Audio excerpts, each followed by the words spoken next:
Okay, here we go. Welcome back to the SlapShot Alley podcast. I'm back with Cliff Ronning. How are you doing? I'm doing good. Good. It's beautiful, sunny weather in Vancouver, and we're watching playoff hockey. Right now we got the Florida Panthers and Tampa Bay Lightning. How do you like the game? All the games have been great. Braden Point just scored a beauty. Smallest guy in the playoffs right now, I think. And once again, getting it done. Yeah, we're at the SlapShot Alley. In case you don't know what that is, we are a hockey instruction facility, a shooting instruction facility. Yeah.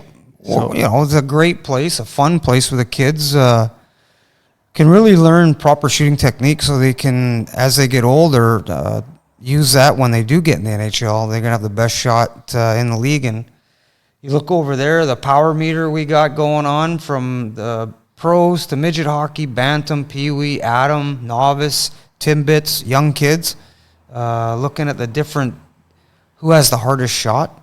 And it really pushes the kids to practice. And I think what I've seen is when the kids actually use proper technique, loading the stick up, toe down, you definitely see their overall miles per hour increase. And I think the kids really, from there, get a lot of confidence. That is the number one thing that motivates kids, is them seeing a new record for them, for their own personal goal. So usually what I do is when they get in here, they'll shoot about 30, 40 miles per hour, and we'll set a goal for 2 or 3 sessions. We'll say, okay, we're gonna get to 35, or we're gonna get to 45, and this is how you're gonna do it.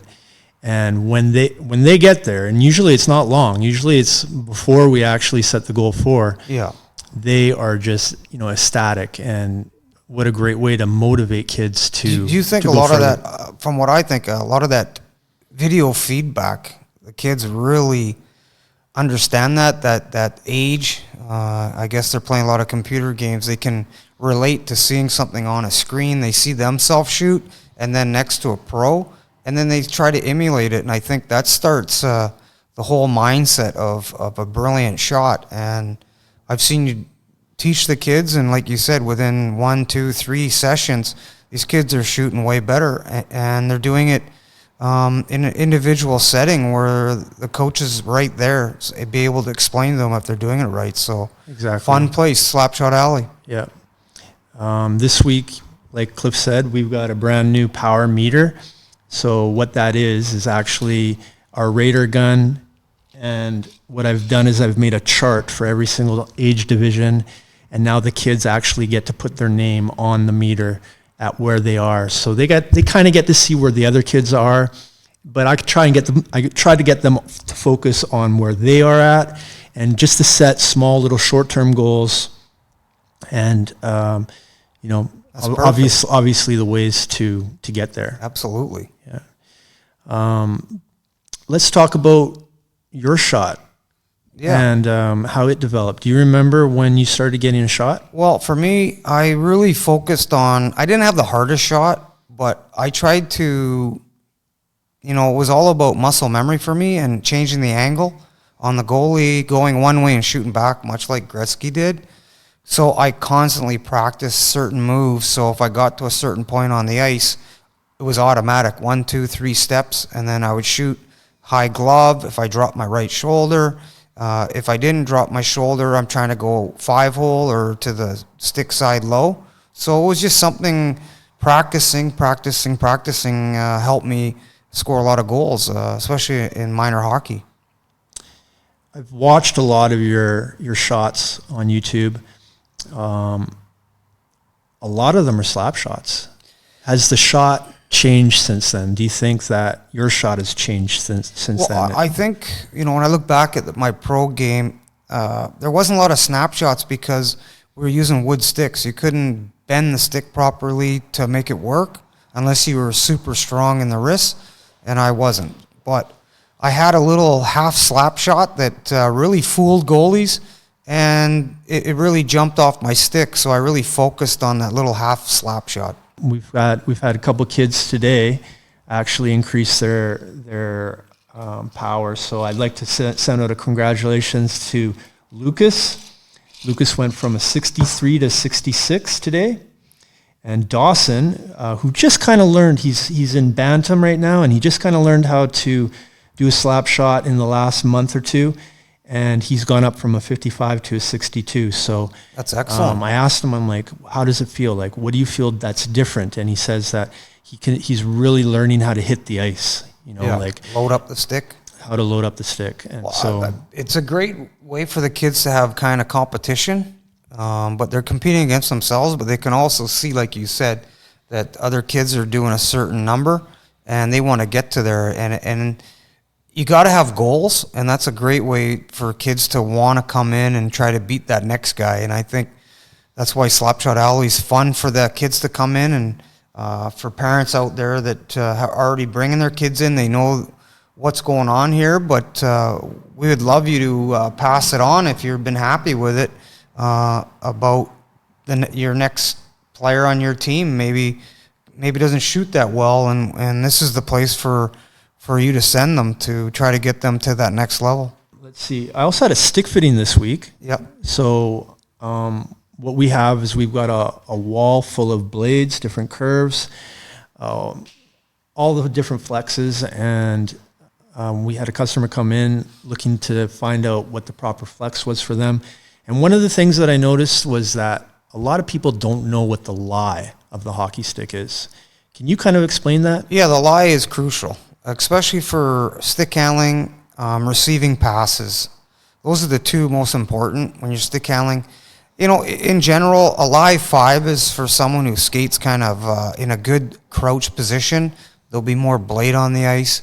Like I would say someone like, I used a live 5. Paul Coffey used a live 5. So you can kind of have the image of what the skater looked like.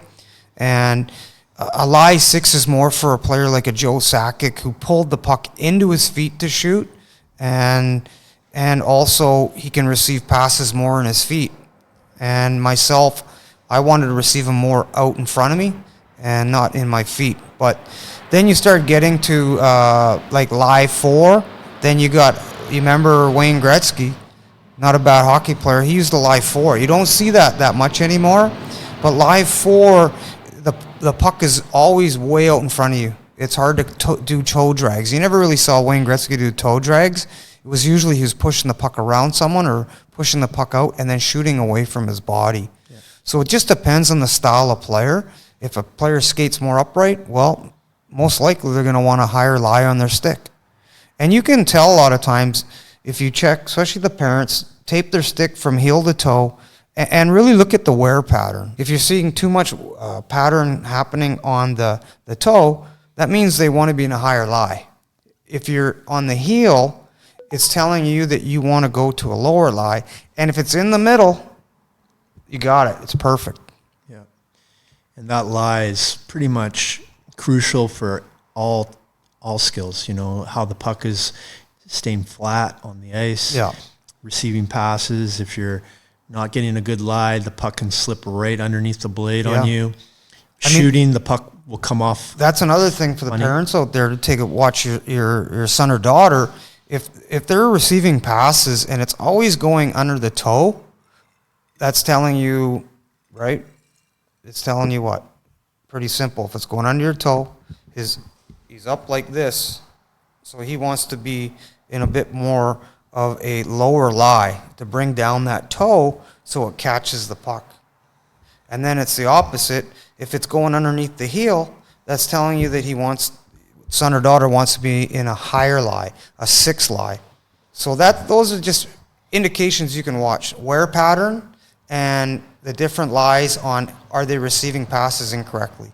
So those are little testers that we do here, but you can even keep an eye on your kid out there, and you'll start seeing it happen all the time. Yeah, the best way to actually test your son or daughter's stick, if it's got a good lie or not, is to fire some passes at them. And don't give them good passes. Give them passes to the toe, give them passes in their feet, and see if they're having trouble one way or the other. Yeah, absolutely. Yeah. Cliff, you mentioned last week that you kind of played around with your curve. You kind of developed your own curve to do multiple different functions. Yeah. How can a kid these days kind of experiment and figure out what kind of curve is good for their type of game? You see, when I played, we were using wood sticks, so you could actually heat them up and try different toe curves, more of an upshoot.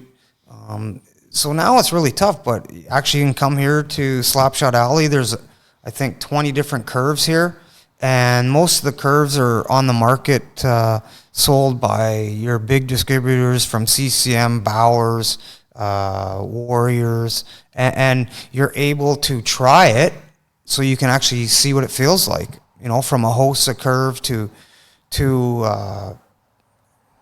Joe Sakic curve to Crosby curve. I mean, who else is there? There's Stamkos curve he actually uses. So you can actually try different curves that are from the toe, straighter curves. So really, it's a good opportunity to try here. And you're not purchasing a stick. You're more or less trying to figure out what works. So when you do go to the store, are you getting the right stick there? Yeah. This week we had a young girl come in and practice her shooting, and I'd been through all the techniques with her, and she's reverting back to bad habits, keeping her head down, looking at the puck, trying to feel comfortable, just seeing where the puck is on her blade, and shooting with her head down. How important is it to practice with your head up? Well, I mean, it's definitely an art. I mean, probably like I always refer to Joe Sakic. He was probably the best at it. His head was up. When your head is up, you can see what's going on around you. Maybe the goalie fell down and the net's wide open. Or by you having your head up, the goalie's worried. And also the defenseman, he might be coming out and trying to check you when someone's wide open on your team. So any player in any sport that plays with their head up is highly intelligent. They're going to be more effective, and they're going to look like they have more confidence. To me, when a player puts their head down, that's pretty well telling me the confidence isn't there. You got to bring the head up, and it really exemplifies confidence, and it's so important. And as you get older, if you get caught with your head down when you're about to shoot, it's not a good feeling when you get hit by some guy or girl and you're not paying attention. So it's very important to have your head up for a lot of reasons, for safety, but also for showing you have confidence, but being able to see the ice, and also to be able to see what the goalie's doing. For all you know, the goalie fell down and the net's wide open. So definitely become more of a triple threat style player. When I'm teaching kids and they're constantly looking at the puck, what I've noticed is that they don't have confidence stick handling. So that's step one. So if somebody wants to learn how to keep their head up, it begins with stick handling the puck and getting a feel for the puck first. So a monotonous drill that I would say to kids to do at home to get that confidence of being able to keep your head up is just going home and stick handling while watching the game on TV or something like that. I know I used to watch NHL hockey games. I'd have my hockey stick, and I would use a golf ball, because a golf ball would stay on your stick a little more, but you'd actually feel it more because it was hard hitting each side, stick handling. You're able to toe drag it. You can slightly put your head down to figure it out, but then you got to get your head back up. So that's what I used to do. I used to use a golf ball and with a hockey stick and stick handle watching a game, and I think that's a good start for anyone out there. All right, let's start talking about what's going on in the playoffs this year. So who do you like? Who are your teams? It's such good hockey right now. I mean, I watched all the games today, and I watched the game yesterday, and every time I watch, I'm thinking, oh, geez, this team's going to win it all. And right now, it looks like 4 different teams could win. You know, tonight, the game between Tampa and Florida was spectacular. And it just looked like in the end, Tampa Bay, knowing how to win championships, found a way. And it was the biggest battle of all the games. The Pittsburgh game was another good game, but I thought at times Pittsburgh totally outplayed the Islanders. But overall, Crosby was probably played with the most heart of anyone I saw tonight. He was doing everything he could for that team to win, and it just happened to be that the trade for Palmieri, didn't score much when they got him, but he's really showing that Lou Lamoriello did a great trade, because he can play in the playoffs where the game's a lot more, a little bit dirtier, a little more rougher. They don't call the little hooks and the little slashes anymore. So you got to play through stuff. You got to be tougher. You got to be tougher mentally. And Palmieri is definitely that. First star of that game today between the Islanders and the Penguins. But did you see the Jean-Gabriel Pageau goal? Yeah. No, like you say, what's the best thing about playoffs is there's new heroes coming up all the time in playoffs. You don't have to be the number one player in your team. Pageau scores a lot of goals like this. I don't know if you've noticed, but he likes to shoot from bad angles and surprise goaltenders. Surprise goalies, yep. And it comes off his stick. He's probably got a certain curve. The puck just sits right in there like a Nedved and just gets a little extra on it that the goalie doesn't expect. So good for him. And they squeaked the win out. And they look pretty good. I know I played for Barry Trotz, and he's a fabulous coach. He's a great person, and he's a guy that really can motivate you to do whatever you can to win, much like a Pat Quinn. Give us some examples of the way coaches do that for players. What's something specific that you remember a coach, digging down deep inside to get? Yeah, I think the biggest thing a coach can do is when you make a really bad mistake in a game, all of a sudden you're back out there. He doesn't want you to dwell on it, and that means he believes in you. And those kind of coaches, Trotz and Pat Quinn, were those kind of guys that believed in you and would give you that chance to get out there and do something about it instead of sit on the bench for the whole 3 periods and you're not getting out again. That's not what he would build your confidence, but not only did it's a great, smart move as a coach, because now you've sent a message to your whole bench. Hey, if you make a mistake trying, I'm going to put you back out there, right? So to me, I think it's a better play than just sitting someone and then everyone else starts tensing up because now they're worried that, if I make a mistake, I'm not going to get out again for another 3 periods. So good on those guys that are the positive coaches. It just brought me back to minor hockey when I was playing for my coach, Leon Perry. And I was in a slump, and our team got a penalty shot, and he threw me out there. And I was like, I can't believe this. Yeah. He's like, I'm in the worst slump of my life, and he's throwing me in there. And I went down there. I had very little confidence. I was feeling the slump. But miraculously, I scored the goal. Yep. And it triggered something. And all of a sudden you're back. And that sends a message. That sends a message right down the whole bench. I can see if someone's not trying and giving everything they have,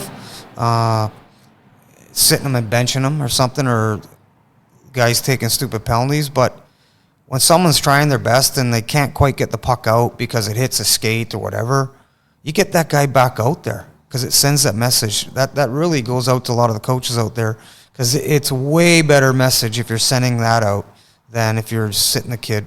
Because then you're going to have about 10 other guys starting to worry about their next shift, and it doesn't work.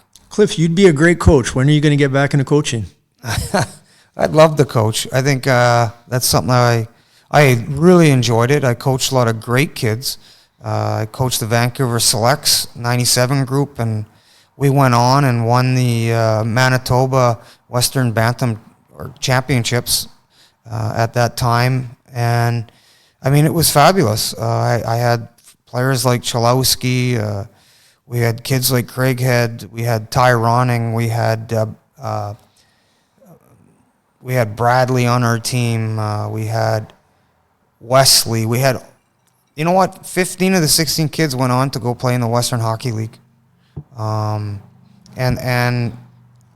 our goalie was named Sartau from the States, and they all got drafted, and it was a fabulous team, and it was a team that passed the puck, a team that in the practices, they played hard. And we had also Kawaguchi. So, I mean, we had just a fabulous team to watch. I remember parents would come from other teams and want to watch this team play. They moved the puck. We had also Stukel. We had, like, all these guys are still playing. You know, and it was just phenomenal to be a part of that driven hockey player and teach them. So it was a good part of 4 years that he did that, and I loved it. I got a question for you. Specifically to that team, do you remember the camaraderie of that team, like off the ice? Yeah, they were close. That team was close, but also they were very competitive because they knew they were, you know, probably in the top 30 kids in the lower mainland. So there was inner competition, but there was never really jealousy, which was good. But they all wanted to prove themselves, and they played intense. Absolutely. And I didn't mind that. I didn't mind that because I felt these kids were going to go somewhere because they understood the game, how to forecheck, how to play defense, how to move the puck, how to be a good team player, how to score when the game's on the line. And I think that's a lot of them really learned. They stepped up in different games and tournaments. It was never the same guy scoring the big goal. It was always the next guy. And that was the beauty of that team. Yeah, the reason why I brought that up was because of the Tyler Toffoli article in the Players Tribune this week. He explained, you know, how he really fit in with the Vancouver Canucks, and he wanted to play out the rest of his career with the Canucks. So, you know, obviously he's traded to Montreal now, and, you know, we've been talking about him for the last couple of shows and how we miss him. Yeah. But you've got to feel some type of... Yeah, you must relate to him. No, you know what? I'm glad you brought that up because it's true. That team was together for 4 years. Yes, they were competitive against each other, but that made them better. But when they got in the big games, they looked out for each other for sure. When we were in final games, that team was tight. You could tell they were all for the same reason. When I look back on my 94 team, that was a special year. Pat was making a team for the past 3 years. We got closer as friends. And even to this day, we're still great friends. So when you go through stuff like that and you're successful and then you're not successful and then you're successful, I think overall that brings people together. And Pat Quinn, it always comes back to your leader. And the leader can be the player, the captain on the team, but the leader really comes from up top. You know, like Pat Quinn, when we were at the Canucks, was really our leader, and we followed him. But you look at other teams that have a good leader. That's, you know, you look at Florida, they've turned their team around, and Quenneville knows how to win, and he's a good leader. And that's something I would really like to see, you know, overall for any team have that, because that's what you need. You need good leadership, and it just kind of transcends, and the players become really close and caring about each other. Like you said, Toffoli really liked it here and wanted to finish his career. So we didn't know that as fans, but I like everybody, we were kind of like, I don't know what the word is, confused on, you know, Vancouver's always wanted that Cam Neely, and they got rid of Cam Neely. But they've always wanted that right-handed guy that can play in traffic and still stick handle and play the dirty game, get in front of the net, score some goals. Todd Bertuzzi comes to mind. Todd Bertuzzi, yeah. Like just with a little gritty, a little bit nasty, can play when the game's, you know, when a guy's jumping on your back, you can still skate. You know, that's kind of, yeah, you need that, especially in the playoffs. So you watch the playoffs this year, the referees are back to what it looked like almost when I played.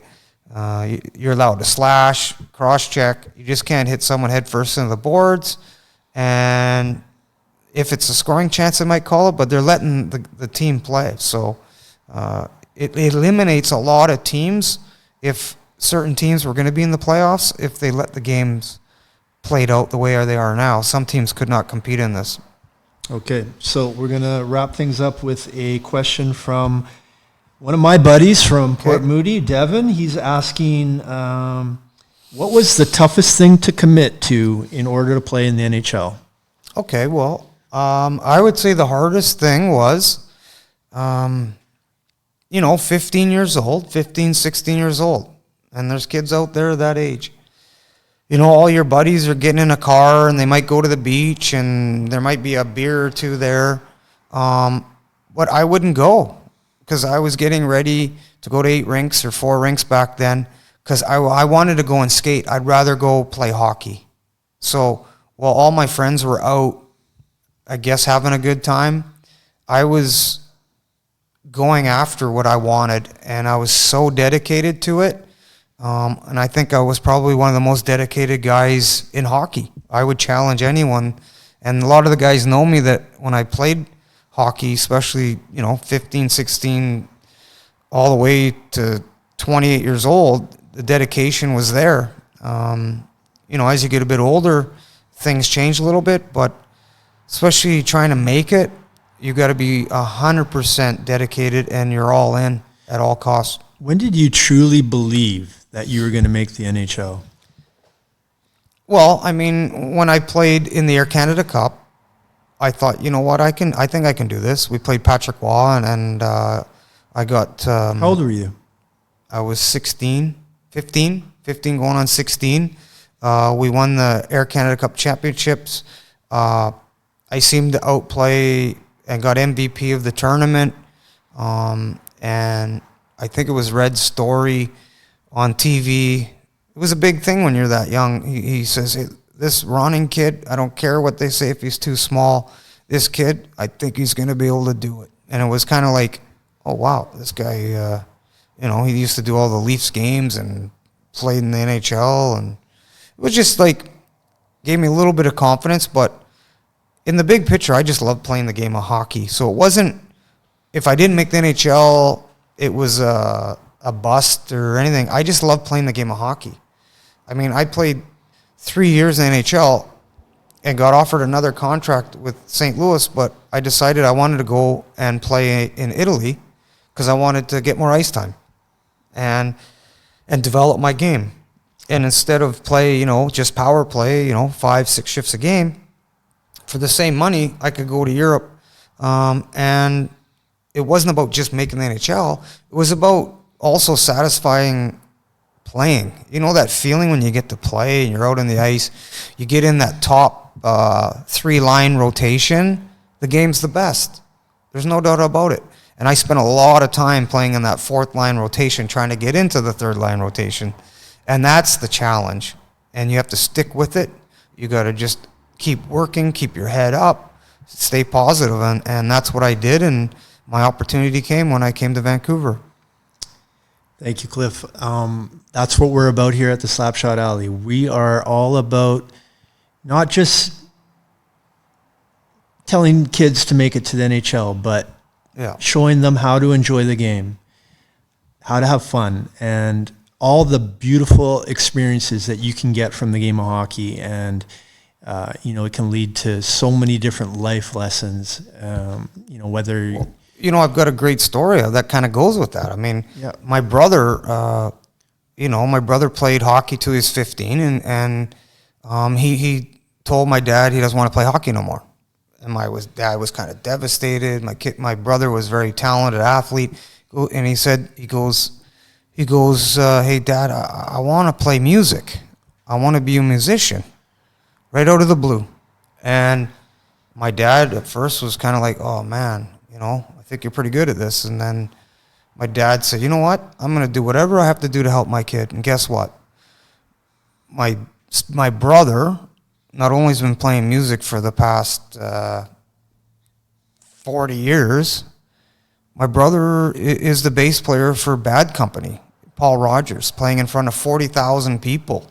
He played it in Nashville when I was, when he stayed with me in Nashville when they did an album, but he played a concert in Nashville with like 18,000 people. And, here you go to the parents. I mean, the destiny of your child, but what hockey taught him possibly helped him too along the way. And that's the beauty of hockey, is it teaches you life lessons. It never goes good all the time, much like a golf game.